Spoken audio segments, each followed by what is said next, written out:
Bonjour, merci. Au lendemain d'un samedi décisif, Martine Le Guy-Ballois monte au front et elle aime ça. Depuis 3 semaines, l'ancienne avocate convaincue et déterminée sur le terrain, elle encaisse. Pour être honnête, on ne sait pas comment faire. On ne sait pas comment faire parce que qu'il faille enlever la taxe carbone, oui, le réchauffement climatique, il est là.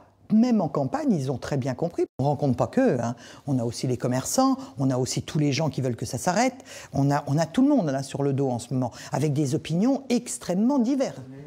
Dans les locaux qui font office de permanence, la discussion engagée entre la députée vendéenne et 5 représentants des Gilets jaunes est courtoise, mais elle va tourner court.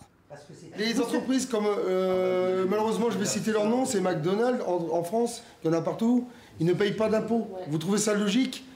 Ils se gavent sur le dos des Français sans reverser on l'argent. essaie. Vous savez ce qui va se passer? On va attendre l'intervention du président de la République. Il ne va rien se passer.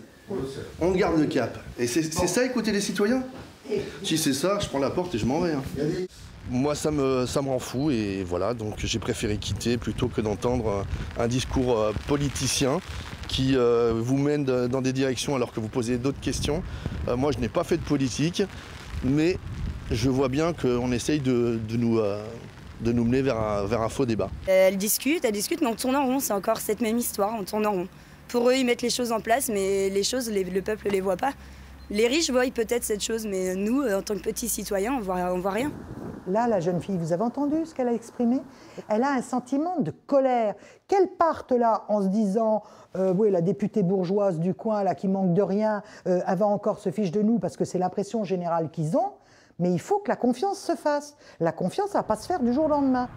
Désabusés, les Gilets jaunes sont repartis occuper leur rond-point aux abords d'un péage pour entretenir un feu qui n'est pas prêt de s'éteindre. C'est rue ou route de Vertou, je sais jamais.